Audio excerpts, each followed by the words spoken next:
Mohamed Salih came to Canada from Sudan as a refugee at age 8. Today, he is a London, Ontario City Councillor with a keen civic inclination. What does his experience tell us about Canada's current Syrian refugee debate? Let's find out. Here's Mohamed Salih, Councillor for Ward 3 in London, Ontario, Canada. It's great to have you here. Oh, thanks for having me, Steve. When they call you councillor, does that still sound a little funny? Yeah, it doesn't seem fitting. I mean, I don't even consider myself a politician, so it's... But you are. You're a first-term London City Councillor. Yeah. Okay. You were how old when you came to Canada from Sudan? 8 years old. 8 years old. Do you remember much about it? It was a little vague, but I do remember pieces of it. And you came as a refugee? Yes. What were you trying to escape from back in Sudan? It's no secret the realities of Sudan. There's the economics, the political environment, and just trying to find a better opportunity here. And my mom made that decision for us as a kid, and I just kind of tagged along for the ride. And it was an amazing journey to be here. And now being where I am today, I'm very, very fortunate and really indebted to all the Canadians who've brought me here. Did she come? You have 4 siblings, right? You're one of 4. At the time when we came, it was just myself and my older sister at that time. Okay, so the two of you. Because the other ones are a little bit younger than my siblings here, yeah. Gotcha. So you came over here, and was London, Ontario the first stop? No, London wasn't. It was one of the first of 2. It was Kitchener-Waterloo and London, Ontario. They had 2 vibrant Sudanese communities there, and for whatever reason, maybe the case with a lot of immigrants, they kind of go back and try to connect with people who maybe understand their culture back home, and that was a decision my mom made. And there was a growing community there in Kitchener-Waterloo area, and so I was able to call Kitchener-Waterloo home for a little bit as well. How quickly or easily did you take to life in Canada? Being so young, it was kind of a natural kind of transition, but at the same time, there was things that didn't make sense to me. I remember jokingly talking about a story I share a lot, where one of my friends asked me to go down this hill and to get on this plastic thing, and it was a GT, and I was like, well, why would we go all the way on top of this hill and slide down it for fun? But sure enough, because I was a kid, I decided to go to. So I think those were kind of things that were kind of alien to me. But once I embraced them, I really found myself loving the Canadian way of doing things. Did you take up hockey or skating or anything like that? Skating a little bit. I wasn't too much of a hockey player. For some reason, I fell in love with football, so I became more of a football fan and a football player myself. Canadian rules or American rules? You know what? Because of the Dallas Cowboys, I've always been a fan. I've followed more with the American rules, but I'm still aware of the Canadian rules as well. Okay, good for you.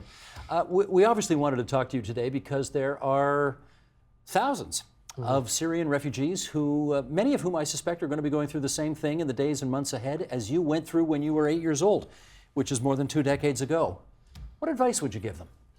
I think the most important thing for me was taking those risks and being willing and open-minded and not really being shy, because I think a lot of times you feel as if asking something that everyone else is already doing might be considered not the best question or a stupid question.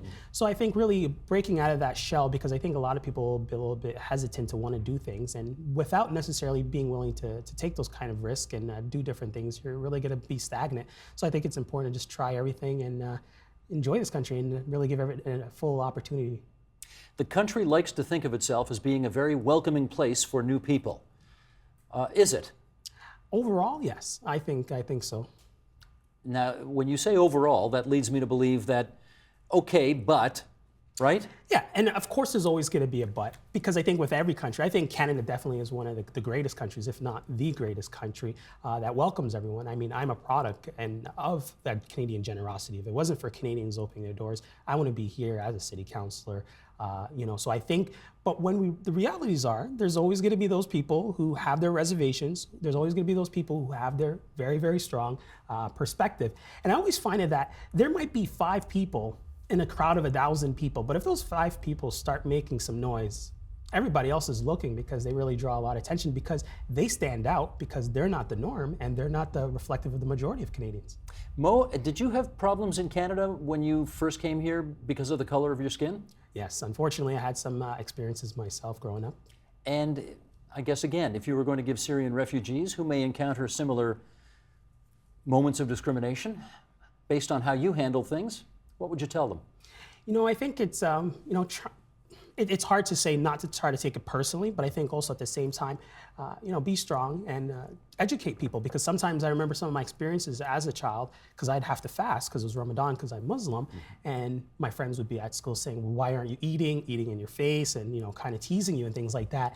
And they didn't understand, and I didn't know that they didn't know, because where I came from, everybody fasted.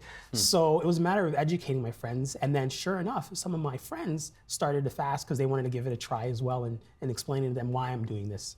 Do you have every expectation that the experience for the Syrian refugees will be better than it was for you?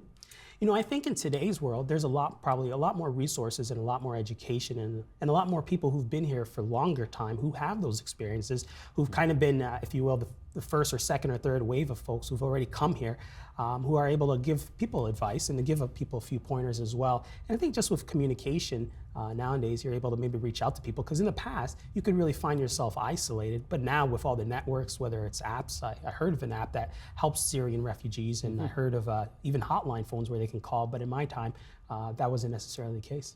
Well, we have a former Afghan refugee who's now in the cabinet of Justin Trudeau's government, and we have a former Sudanese refugee who's now on London City Council. So that must say something about Canada. It sure does. I think Canada really is a leader in the world when it shows people that we open the doors, and we don't care what the religion, what the background of the person. We care what the person is willing to do and the merits and what they're hoping to deliver for the people they represent. So I think I'm definitely one of those examples, and I'm proud to be a refugee who've been able to accept the way of Canadian life and been able to excel in our society. Well, we thank you for coming in from the Forest City to share your story. Thanks so much. Thanks for having me, Steve. Help TVO create a better world through the power of learning. Visit supporttvo.org and make a tax-deductible donation today.